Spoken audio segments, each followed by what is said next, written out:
ମଟର ମସୁର ମଖାନି। ଆବଶ୍ୟକ ସାମଗ୍ରୀ: 1 କପ୍ ମସୁର ଡାଲି, 1 କପ୍ ସିଝା ଗ୍ରୀନ୍ ମଟର କିମ୍ବା ଅଧା କପ୍ କଞ୍ଚା ଗ୍ରୀନ୍ ମଟର, 14ରୁ 15 ପାଖୁଡ଼ା ରସୁଣ, ବଡ଼ ଖଣ୍ଡେ ଅଦା, 2ଟି ପିଆଜ, 2ଟି ଟମାଟୋ, 2 ଚାମଚ ଧନିଆ ଜିରା ଗୁଣ୍ଡ, 2ଟି ଶୁଖିଲା ଲଙ୍କା, 1 ଚାମଚ ଗରମ ମସଲା, 3ରୁ 4 ଚାମଚ ସୋରିଷ ତେଲ, ଅଧା କପ୍ ଗୁଣ୍ଡ ଛେନା, ଟିପେ ହେଙ୍ଗୁ, 2 ଚାମଚ କସୁରୀ ମେଥି, 1 ଚାମଚ ଭଲ ଘିଅ ଏବଂ ସ୍ୱାଦ ଅନୁସାରେ ଲୁଣ ଓ ହଳଦୀ। ପ୍ରସ୍ତୁତି ପ୍ରଣାଳୀ: ମସୁର ଡାଲିକୁ 1 ଘଣ୍ଟା ଆଗରୁ ଭିଜେଇ ଦିଅନ୍ତୁ। ତାପରେ ତାକୁ ପରିଷ୍କାର କରି ଧୋଇ ଦିଅନ୍ତୁ। ଗୋଟିଏ କଡ଼େଇରେ 3ରୁ 4 ଚାମଚ ସୋରିଷ ତେଲ ଗରମ କରି ଟିପେ ହେଙ୍ଗୁ ପକାନ୍ତୁ।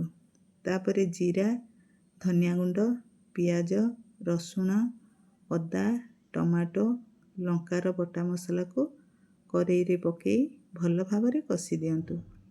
ମସଲା କଷି ସାରିବା ପରେ ଭିଜିଥିବା ମସୁର ଡାଲି ଓ ସିଝା ମଟର କିମ୍ବା ଗ୍ରୀନ୍ ମଟରକୁ ତା ସହିତ ପକାଇ 2-3 ମିନିଟ୍ ଘାଣ୍ଟନ୍ତୁ। ସ୍ୱାଦ ଅନୁସାରେ ଲୁଣ ଓ ହଳଦୀ ପକାଇ 3-4 କପ୍ ଗରମ ପାଣି କଡ଼େଇରେ ଦିଅନ୍ତୁ। ଡାଲି ଫୁଟିଗଲା ପରେ ଛେନା ପକାଇ ଗ୍ୟାସ୍ ଧିମା କରି ଢାଙ୍କି ଦିଅନ୍ତୁ। 4ରୁ 5 ମିନିଟ୍ ପରେ ଘୋଡ଼ଣୀ ଖୋଲି ଦିଅନ୍ତୁ। ଯଦି ଡାଲି ଏବଂ ମଟର ଅଧା ସିଝି ଯାଇଥିବ, ତେବେ ଗରମ ମସଲା ପକାଇ ଦିଅନ୍ତୁ। ତାପରେ 2ରୁ 3 ମିନିଟ୍ ଧିମା ଆଞ୍ଚରେ ରଖି ଘୋଡ଼ଣୀ ଦେଇ ଦିଅନ୍ତୁ। 3 ମିନିଟ୍ ପରେ ଘୋଡ଼ଣୀ ଖୋଲି କସୁରୀ ମେଥି ଏବଂ ଭଲ ଘିଅ 1 ଚାମଚ ପକାଇ ଭଲ ଭାବରେ ଘାଣ୍ଟନ୍ତୁ। ତାପରେ ଏହାକୁ ତଳକୁ ଓହ୍ଲାଇ ଆଣନ୍ତୁ।